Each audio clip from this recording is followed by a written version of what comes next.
Team Kill Game.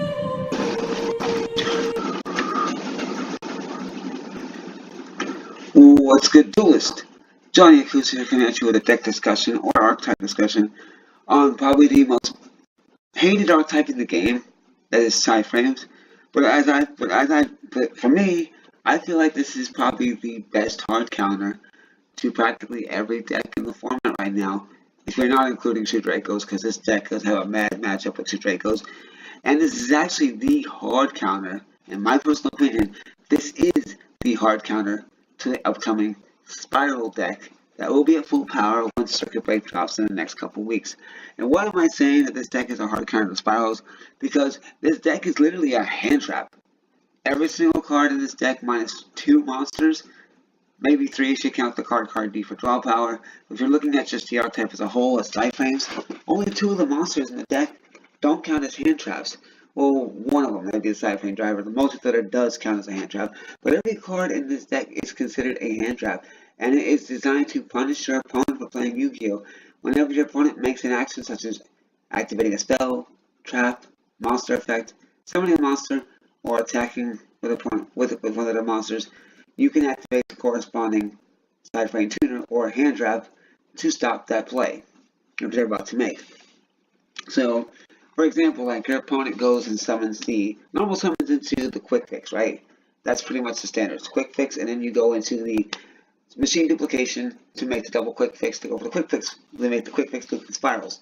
Well, they normal summon the quick fix. You summon the alpha. If you have the field spell in play, you're gonna get your synchro on. Okay, you go for your zeta. Then, or you can hold off on that.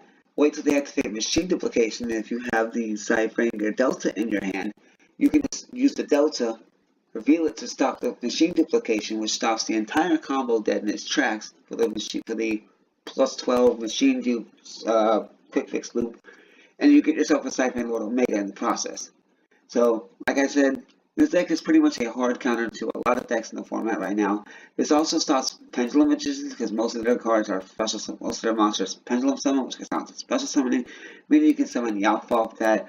They use their Pendulum Scales, which count as spell cards, so you can use your Delta to negate their Pendulum Scales. You can use Gamma to negate the monster effects that activate when they blow up their scales. Like they blow up a scale when the monster effect activates, because it's considered because it said when this is on the field. It'll activate the monster effect, Gamma negates it. You have, when they go into like their attack battle phase, you can have Beta to negate attacks. And of course, a lot of other myriad different things. Now, the reason why I say this is a bad match, the reason why I say that True Dracos happen to be a very good matchup for psy-frames, or a very good matchup against the psy-frame deck. Psy-frames have a very bad matchup against the True Dracos, is because of the True Draco player gets to go first, and they're able to make the masterpiece using a trap and a monster. It just pretty much shuts your day down. You pretty much, in your main board, you're not running anything that can, any spell cards that could stop the masterpiece in its tracks. And if you go masterpiece using monsters and traps, game 1, you're pretty much screwed. Now game 2, depending on your sideboard, if you have like a Dark Hole or a Geki, or maybe you're running a small, smoke screen kaiju engine in your sideboard, that could come in handy in game 2. Prevent your opponent, he won't see it coming. You play your Kaiju engine, or you play your Dark Hole Regeki, he loses his masterpiece because he used the monster and trap, thinking you had no destruction removal cards. But in game 1, pretty much 2 Dracos will take it because the monster effects, since masterpiece to me, the monster effects, none of the cards like Gamma or Beta can respond to it. Cards like the psy-frame Overload, the Banish the masterpiece, it can't be responded to because it's unaffected by the trap cards. So that's why I say the psy-frames have a bad matchup against the True Dracos, because True Dracos will always beat them at all times. Unless you have like the right opening hand and you play your cards correctly. You have to be really good with the deck to be able to beat True Dracos. I'm not saying this deck is completely out of the True Dracos. I'm not saying that True Dracos always will win against psy-frames. There's those games where you could beat the True Dracos, but it's highly unlikely. Now, against decks like Pendulum Magician, the deck has a very fun matchup against Pendulum Magician. Against decks like the upcoming Spiral deck, it can stop the quick fix loop in its tracks. It can pretty much stop the Super Asian. The double helix could get outed easily. It's just got a myriad of different outs to those types of decks. And when you talk about rogue decks, talk about ABC. This deck is probably the best counter for ABCs. You use the Delta to negate that Union Hanger. You pretty much stop the opponent dead in his tracks. So, without further ado, and doing a little bit of talking about this deck, I'm going to show you a standard build of what psy-frames would look like if you were going to build this deck. And this is practically the standard build for after Maximum Crisis, after Go to Duels. This is what you would normally see in a deck nowadays in most standard builds. This is a standard build. This is not what everyone runs. This is, I thought maybe that is what you normally see on like yugioh Pro. If you're watching yugioh Pro videos and you're seeing a psy-frame deck, you would see these kind of cards in there. This is practically standard. Of course, you're running the 2 drivers because driver, you need it, and multi-hitter can only act as driver in your hand and in your graveyard. Multi-hitter does not act as driver in the deck, so you have to have at least 1 to 2 drivers in the main deck. Some people prefer 1. I prefer running 2. That's just my personal preference. Of course, we have the triple multi-hitter. It counts as driver, but only in the hand of the graveyard. And it has a secondary and third effect where it says you can send it if a psy-frame card or cards is being destroyed by battle with card effects, i.e. such as like, Mirror Force or Dark Hole or MST to the circuit, or Twin Twister to circuit and like Overload. You can send this card to the graveyard instead, and the cards that will be targeting, or the cards that will be destroyed, or psy-frame cards, will not get destroyed. Also, its third effect says if a psy-frame tuner monster is special summoned to the board while this is in the graveyard, you can activate its third effect to summon itself, but if it leaves the field, it gets banished instead. And then we have, of course, the triple gamma, triple delta. This is what the tuners get. This is where we get to the tuners, and this is where we get to the really, really important card rulings for the tuners. Every single tuner has the same first effect. It can only be special summoned by a card effect, such as its own effect or any other card effect, like say, for instance, e-teleport. You can use e-teleport. You can use back to the front from the to get them back from the graveyard. Any card that can special summon these cards to the field from anywhere, they count as well as their own card effects. But you cannot normal summon these cards from the hand, nor can you special summon them just because you feel like it. You have to use a card effect to get them on the board or their own effect. Now, each tuner has its own unique effect. Delta, its effect is when your opponent activates a spell card. They all have the same condition. They all have the same first condition in their first effect. If you control no monsters, they all say this. You have to control no monsters to be able to activate the tuner's effect. If you control no monsters, you can special summon the psy-frame Delta plus the psy-frame driver. Delta gets summoned from the hand, and driver gets summoned from the hand, deck, or graveyard. Anywhere. And if you do, negate the spell card. And if you do that, destroy it. Now, one thing to learn about these tuners: the effect to summon the monster and the effect to negate the monster effect. Negate the spell card if it's Delta, negate the trap card if it's Epsilon, negating the destroying the attacking monster, or searching or using Alpha the search.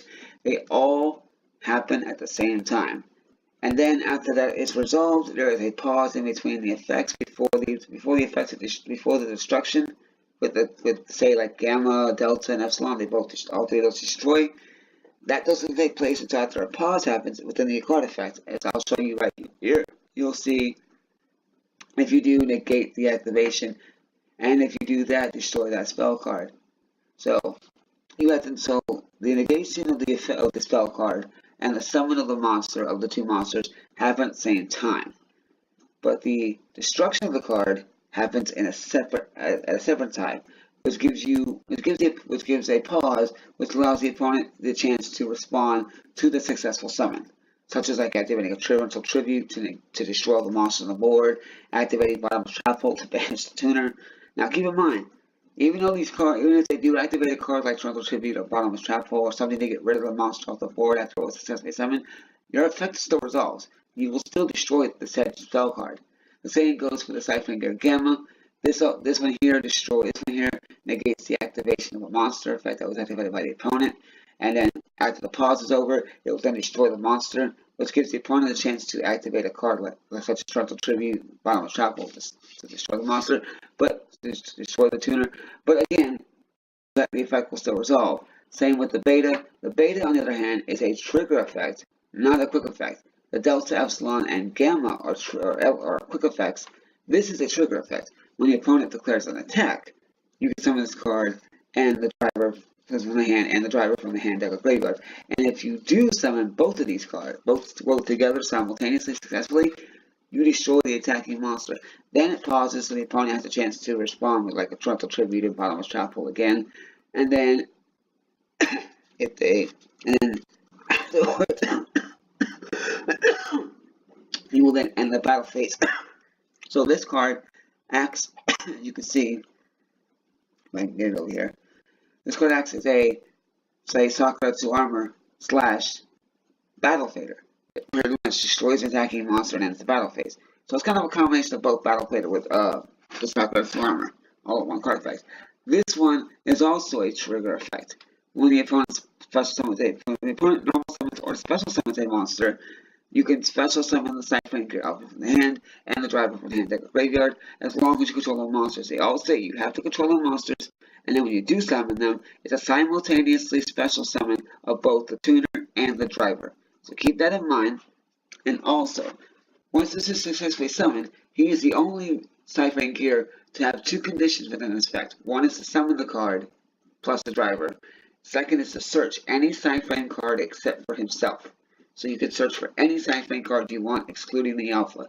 Both of those conditions happen at the same exact time. So the minute he hits the board, you are automatically searching, and your opponent has no response whatsoever, cannot respond whatsoever to the search effect. Same as it goes for beta. When it destroys the attacking monster, they cannot respond to that, because if they choose not to respond after you reveal the alpha or the tuner from your hand, to reveal to the opponent, I'm activating this card's effect, I'm revealing the card to show you I have it. If they don't respond at that point, then they're acknowledging they're acknowledging that they're allowing you to summon said monster plus the driver at the same time and resolve the secondary condition at the same time as you're summoning.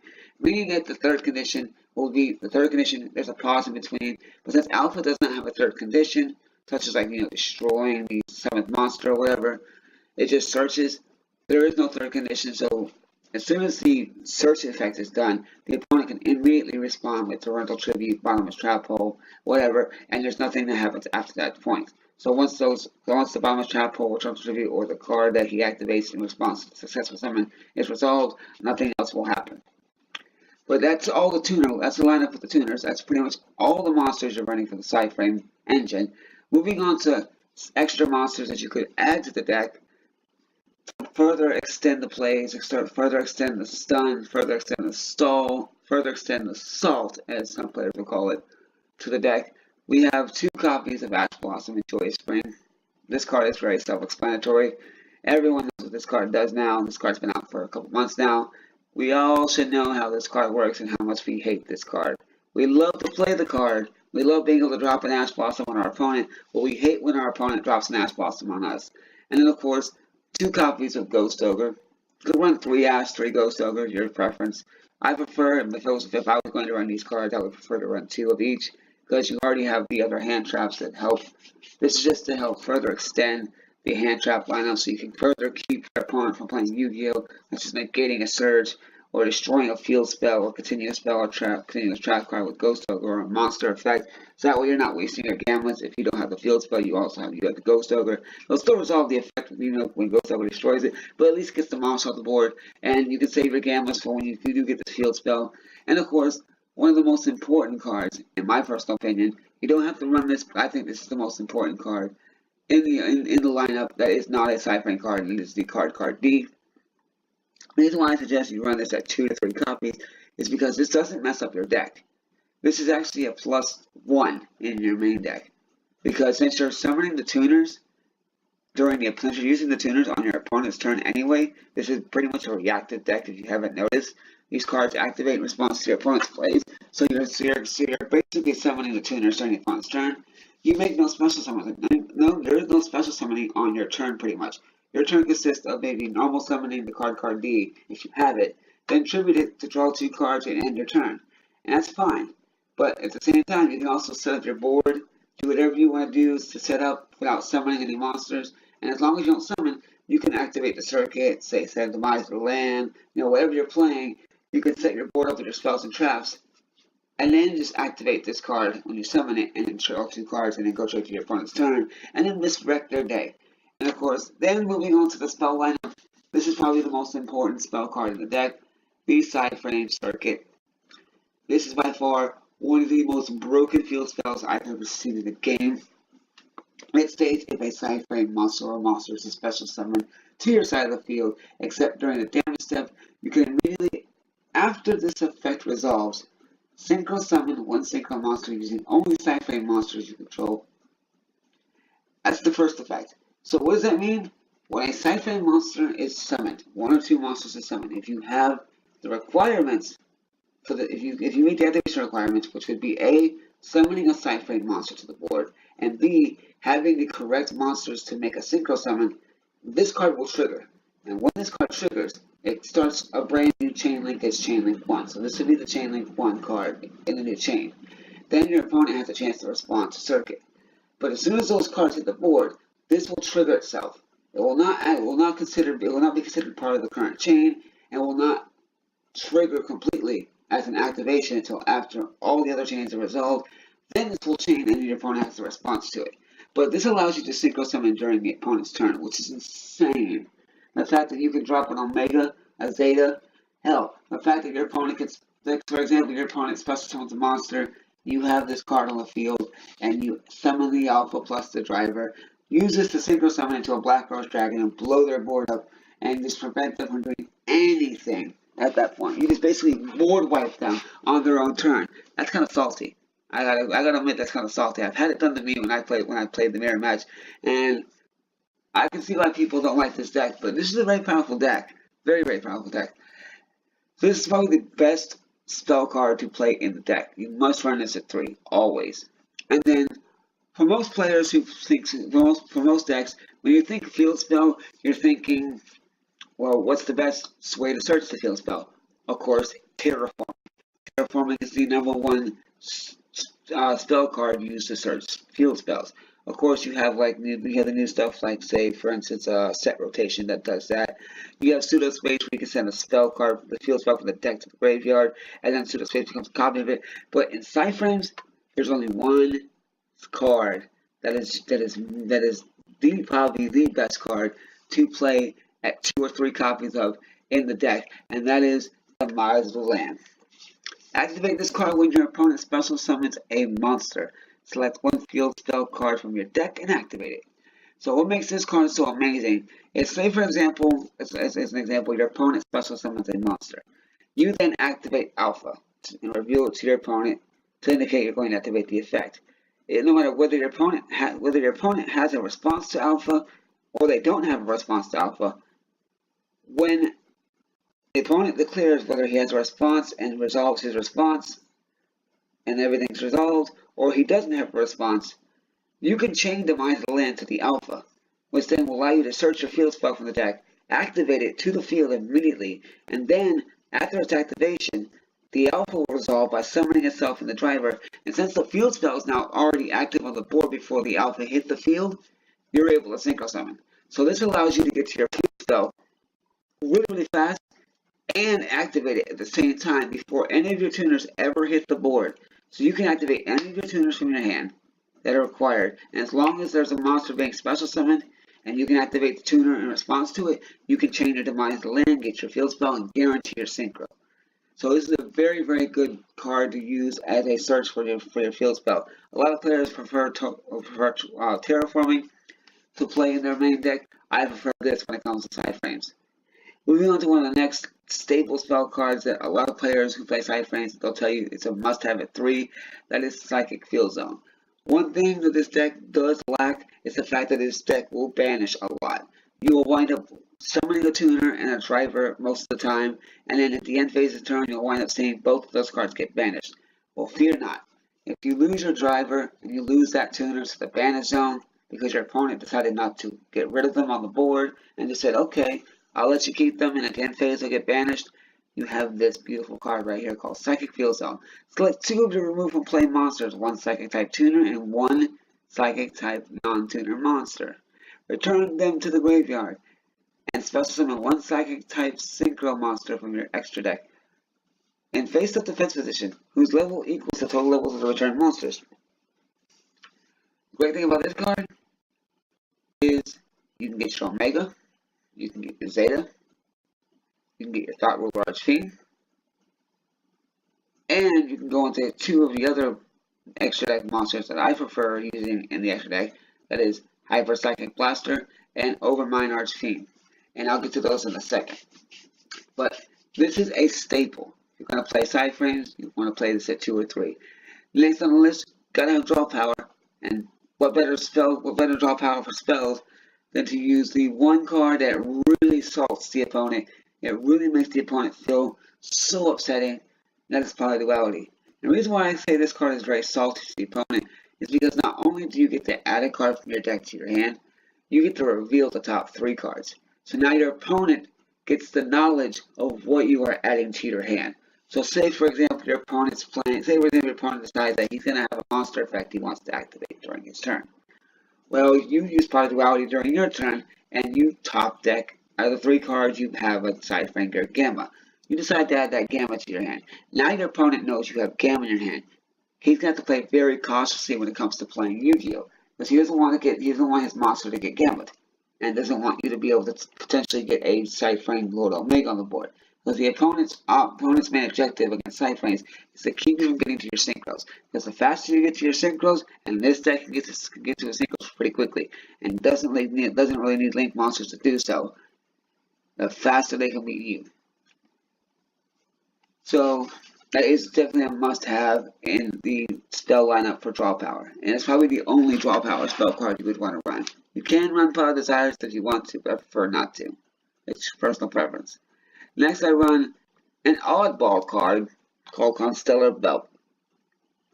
If you were managed to get this on the board in the opening hand, and then you are able to get this, if you can get this on the board pretty much point blank, the activation of light monsters effects cannot be negated. Once you establish this card in play, your tuner monsters cannot be stopped. Point blank, period. Activate this, and every single psy-frame tuner in your hand becomes an unstoppable, destructive force to the opponent's deck. You can play tuner after tuner after tuner, and they cannot strike you. They cannot do anything to stop that tuner.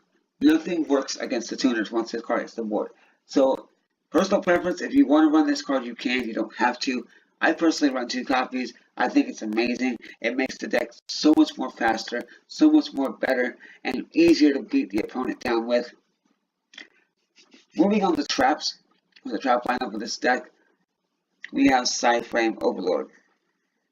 Psy-frame Overload. This is probably the most busted trap card ever printed in the history of psychic type trap cards, or probably in most players' opinion in the history of Yu-Gi-Oh! What this does is once per turn, you can banish 1 psy-frame monster from your hand or face up from your side of the field. Then target 1 card on the field, banish it face down. During either player's turn, except the turn this card was sent to the graveyard, you can banish this card from your graveyard, add 1 psy-frame card from your deck to your hand, except psy-frame Overload. So, what this essentially does is allows you to banish any one of your psy-frame monsters. Then you target one of the opponent's cards in the field, which by the way, this is the only card in the psy-frame archetype that targets anything on the board. Banishes the card face down. So that pretty little synchro monster they special summon into, it's banished face down. Can't get it back. You know, it's just powerful.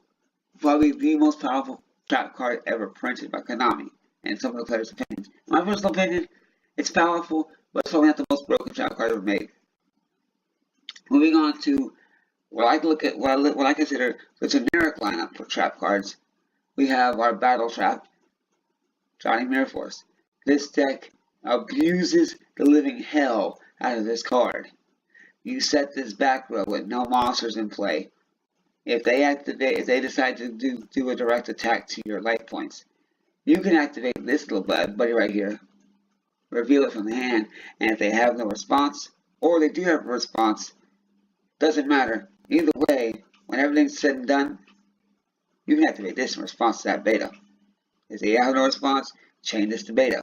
If they do have a response, then when all is said and done, and the monster is now finishing up its attack, ready to go to the next step of the attack, activate this and go, well, since you're getting my beta, or you stop my beta, I'm just going to change Drowning Mirror Force to your last card. That way, I'm guaranteeing your monsters are going back to your deck. But if they have no response, you'll send all the monsters back to the deck. You'll summon the beta plus the driver. Sure, the conditions of the beta and beta's conditions will not be met, not be successful, meaning that since the monster wasn't destroyed by battle, wasn't destroyed by beta's effect, the battle phase is still in play. The opponent can still summon a monster during battle phase and attack you, but you still get a beta and a driver, and if you got the field spell already in play, it's just a little 2-card combo that allows you to not only get the tuner and driver, but you also give a little synchro out and have the upper hand of having a more powerful monster than they do on the board at that moment in time. And then for the last trap card that you would main board, it is Torrential Tribute. I wish this card was at 3 right now. This deck would be amazing to have at 3. But this card works well with Alpha too. Just to let y'all know, since all the tuners can be activate as their effects as activations, you can wait till your opponent normal summons or special summons a monster, reveal the alpha from your hand, and if they have a response, or like I said, same with the beta and Drowning Mirror Force, if they have no response, you can change Torrential, wipe their board clean, and if you have the field spell in play, summon alpha, summon the driver, make your Zeta or your Synchro play like a Clear Wing Fast Dragon, whatever you want to go into, whatever you feel like Synchro summoning into at that time.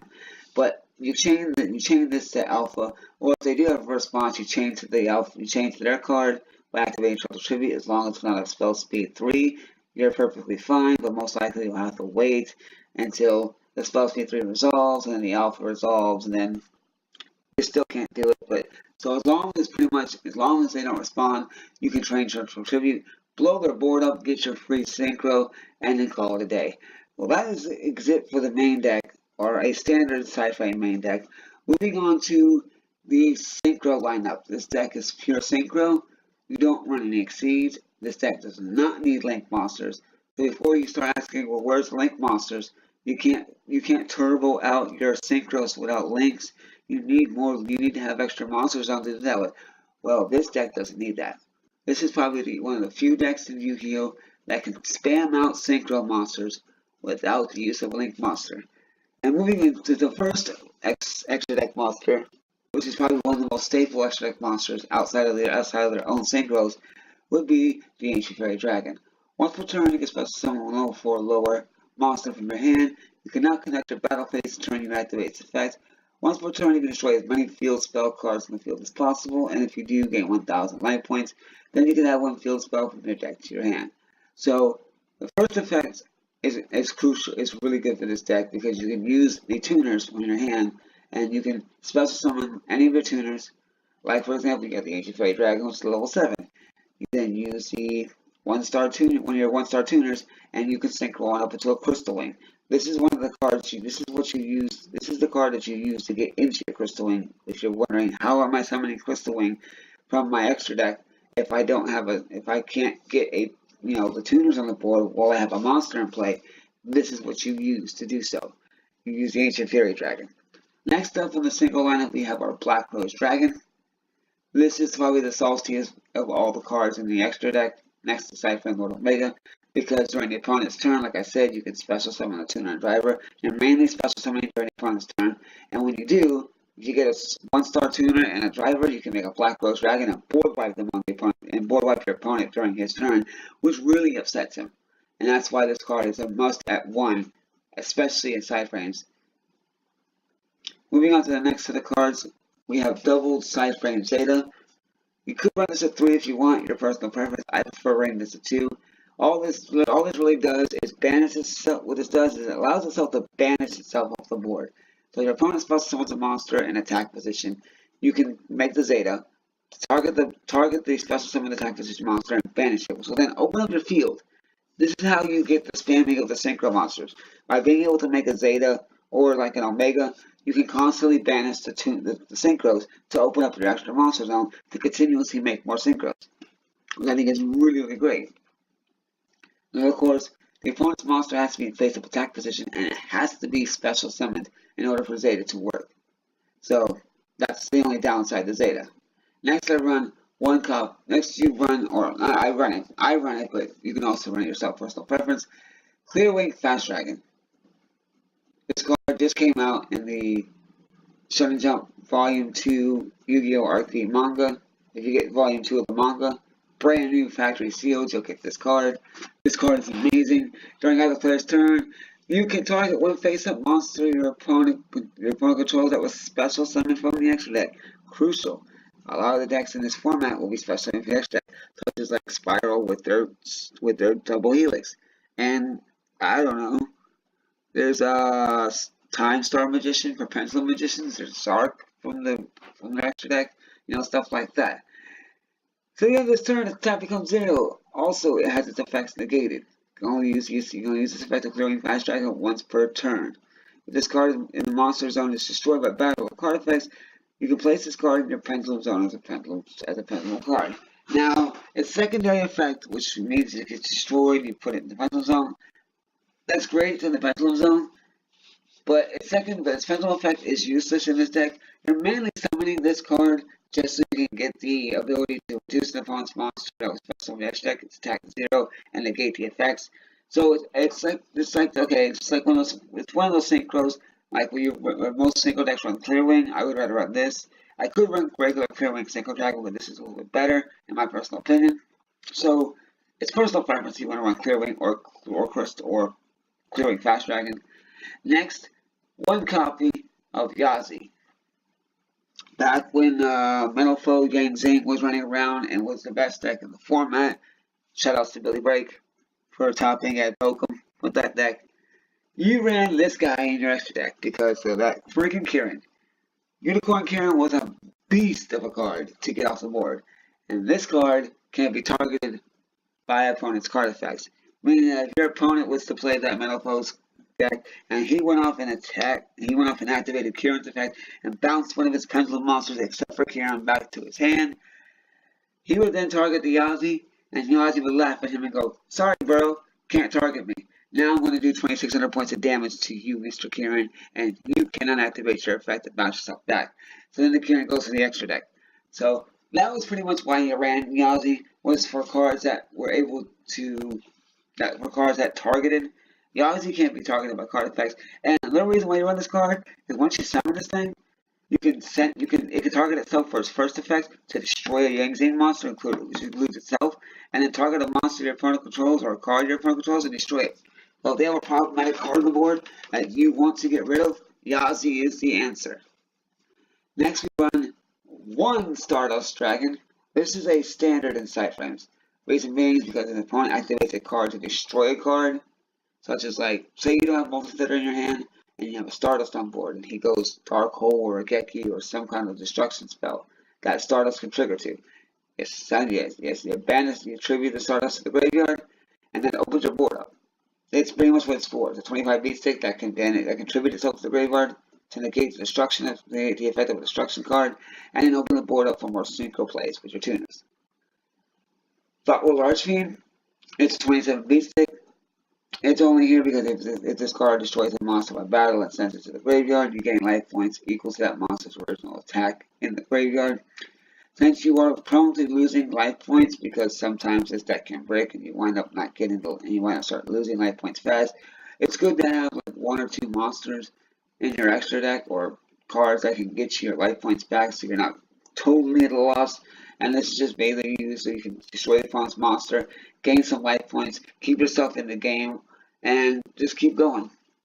Next, we run 3 copies of the most saltiest and probably the best level 8 synchro in all of Yu-Gi-Oh! Player base will agree, everyone watching this video will probably agree with me, this is probably the best level 8 synchro in the game. It is abused in almost every deck that can run synchros. If your deck can special summon a level 8 synchro monster, this is probably that synchro monster. This is probably the synchro monster you are making in your extra deck. When your opponent asks, can you play a level 8 synchro out of your extra deck, and you go yes, he can look at you and say, is it psy-frame Lord Omega? 95% of the time, you're going to say yes, this is probably the card I'm playing in my extra deck. So this is the deck that this card is abused in the most. Psy-frames are the deck that can utilize the Omega better than any other deck in the game. Even though other decks can use Omega, psy-frames are the best deck, are the best option for this card. And you want to run this at 3. Not only can you banish this card and a card from your opponent's hand, it's just extremely powerful for level 8 Synchro. Next, we run 1 Scarlet Red Dragon Archfiend. It is your personal preference on what you want to run for your for another level 8 Synchro. I prefer Scarlet because you can basically, once per turn, destroy the entire board. Get rid of everything off the board except for Scarlet, and then just swing for 3k direct. Now, some people just like to play the regular Red Dragon Archfiend. Some people might play the Hot Red Dragon Archfiend. They might go for a completely different level 8 Dragon Synchro or a different level 8 Synchro altogether. This is just something I would see mainly ran in the psy-frame deck, because not only, because even though this card, once it's on the board, you can't play psy-frames until you get rid of this card, because this card cannot remove itself from the board for a turn, much like psy-frame Lord Zeta and Omega and Stardust Dragon can do, and Yazi and Black Rose can do. There's still board wipes, and you still get 3k direct damage to your opponent. So that's pretty cool. Then you run the 1 Crystal Wing Synchro Dragon, because this card is completely insane. Probably in my personal opinion, this is probably the second best. Omega's number 1 in my personal opinion, followed by Crystal Wing being the top 2 best level 8 synchros ever created. Konami did something right when it came to making these 2 cards. The Omega, spot on. The Crystal Wing, beautiful card. Beautiful artwork, perfect name for the card, and the effect is just amazing. And of course, only way you're making this most of the time is by using the Ancient Fairy Dragon to summon a 1-star tuner, to then synchro on up or Excel Synchro into Crystal Wing. But the fact that this card is available to us if you're playing psy-frames, and it is a beautiful card, you just can't help but just go Crystal Wing Synchro Dragon to the board. You gotta love this card. Next, I run, in my build, personal preference for anyone else, Hyper Psychic Blaster. Now you're probably going to ask yourself, Mr. Johnny, how do you summon this card to the board? Well, there's more options there's multiple ways to summon this. 1, you can have a banished psy-frame Lord Omega, Lord Omega, and a 1-star tuner of your psy-frame gears, and you activate Psychic Field Zone, this card right here, and you can use this card with the tuner and Omega and make this guy right here. Or you can do what I do on my build, which I do not have on this list. Back to front. Make a level 8 synchro. Then use back to front to get back one of your 1-star gears. And then during your turn, synchro summon and have a second blaster.